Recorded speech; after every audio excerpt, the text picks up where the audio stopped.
एक समय की बात है, एक गांव में सफेद साड़ी वाली चुड़ैल का आतंक था। चुड़ैल रात भर गांव में घूमती और गांव का जो भी आदमी उसे दिखाई देता उसे वो घायल कर देती। अरे कोई तो बचाओ, मर गया रे।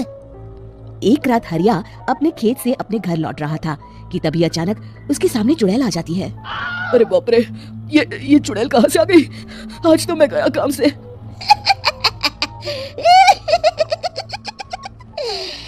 आज मुझे मेरा शिकार मिल गया। अरे चुड़ैल दीदी, मुझे छोड़ दो। जैसे ही चुड़ैल हरिया की तरफ बढ़ती है, हरिया वहाँ से भाग जाता है और अपने घर के दरवाजे पे पहुँचता है। अरे भगवान, जल्दी से दरवाजा खोलो, मेरे पीछे चुड़ैल पड़ी है। हरिया की पत्नी जल्दी से दरवाजा खोल देती है। अरे आप इतना हाफ क्यों रहे हैं? अरे मेरे पीछे चुड़ैल पड़ी है, आज तो मैं बाल बाल बच गया। जल्दी से सभी दरवाजे और सभी खिड़कियों को बंद करके बत्ती बुझा दो। तभी चुड़ैल हरिया के घर के पास पहुंच जाती है। अरे वो आदमी कहाँ गायब हो गया? मैं भी देखती हूँ आखिर कब तक बचेगा। मैं अपने शिकार को इतनी आसानी से नहीं छोड़ती। इतना कहकर चुड़ैल वहाँ से चली जाती है। वहीं दूसरी तरफ हरिया और उसकी पत्नी दोनों अपने घर की खिड़की से ये सब देख रहे होते हैं। अरे बाप रे, ये तो बड़ी डरावनी चुड़ैल थी। अगले दिन ये बात आग की तरह पूरे गांव में फैल जाती है और धीरे धीरे लोग चुड़ैल के डर के मारे शाम होते ही अपने घरों से बाहर निकलना बंद कर देते हैं। कुछ दिनों के बाद भाई, मैंने तो इस चुड़ैल के डर के मारे रात को अपने खेतों को पानी देना बंद कर दिया है। कहीं मेरी फसल सूख गई तो मैं तो कहीं का नहीं रहूंगा। साहूकार का कर्जा कैसे चुकाऊंगा? अरे भाई, पूरे गांव वालों का यही हाल है। पता नहीं ये चुड़ैल हमारे गांव में कहां से आ गई। फिर एक दिन गांव के पास वाली नदी के किनारे एक बहुत बड़े तांत्रिक के आने की बात कुछ गांव वालों को पता चलती है। वो लोग जाके ये बात गांव के मुखिया को बताते हैं। मुखिया जी, नदी के किनारे एक बहुत ही पहुंचे हुए तांत्रिक बाबा आए हैं। हमें उनसे मदद मांगनी चाहिए। मैंने सुना है वो बड़े बड़े भूतों और चुड़ैलों को अपने वश में कर लेते हैं। मुखिया जी सभी गांव वालों को लेकर उस तांत्रिक के पास पहुंच जाते हैं। ओम फट स्वाहा, ओम फट स्वाहा। तभी तांत्रिक अपनी बंद आंखों को खोलकर कहता है, क्या बात है? तुम सब लोग यहाँ क्यों आए हो? मुखिया जी उस तांत्रिक को सारी बात बता देते हैं। अच्छा, तो ये बात है। और तांत्रिक अपनी आंखों को बंद कर लेता है। मैं देख रहा हूँ तुम्हारे पूर्वजों ने बहुत पाप किए थे, जिससे ये गांव अब श्रापित हो चुका है। उसी के फल स्वरूप तुम्हारे गांव में चुड़ैल आई है। ये चुड़ैल बहुत खतरनाक है, ये किसी को नहीं छोड़ेगी। हे भगवान, मर गए रे, अब क्या होगा? तभी गांव के मुखिया जी कहते हैं, बाबा, इस चुड़ैल से हम सबको बचा लीजिए। कोई तो उपाय होगा। इसका सिर्फ एक ही उपाय है। सभी गांव वालों को बारी बारी हर दिन अपनी आधी फसल उस पहाड़ी के ऊपर बनी काली गुफा में छोड़ के आनी होगी। तभी उस चुड़ैल की भूख मिटेगी और श्राप का प्रभाव खत्म हो जाएगा और तुम सब जिंदा बच जाओगे।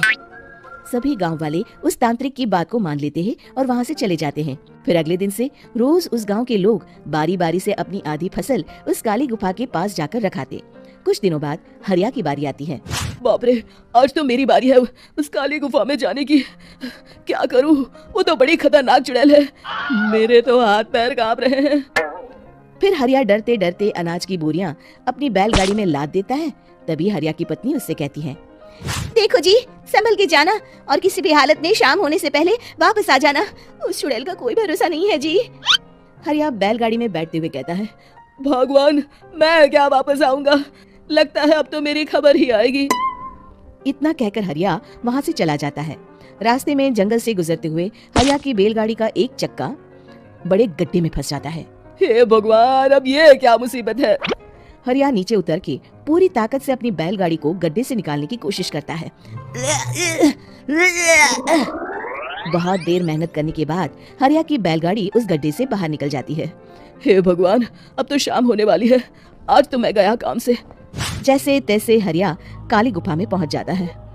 अरे मर गया रे, यहाँ तो चारों तरफ डरावना माहौल है। मैंने यहाँ आने में बहुत देर कर दी, कहीं चुड़ैल नाराज ना हो जाए। हरिया अनाज की बोरियां वहां रख के जैसे ही जाने लगता है, तभी उसे किसी के आने की आवाज सुनाई देती है। हरिया एक कोने में छुपकर अंदर देखने लगता है। चुड़ैल वहां आती है और फिर अपने चेहरे से नकली चुड़ैल का मुखौटा निकाल देती है। हरिया ये देख के हक्का बक्का रह जाता है। तभी चुड़ैल कहती है, भैया यहाँ आना, आज तो बहुत अनाज आया है। इसे मिलाकर अब हमारे पास ढेर सारा अनाज जमा हो गया है। कल ही हम इसे शहर में बेच आएंगे और माला माल हो जाएंगे। तभी अंदर से नदी के किनारे वाला तांत्रिक बाहर आता है। अरे ये तो तांत्रिक बाबा है। हाँ, अब तो हम दोनों की जिंदगी मजे में कटेगी। गांव वालों को बेवकूफ बनाना इतना भी मुश्किल नहीं था।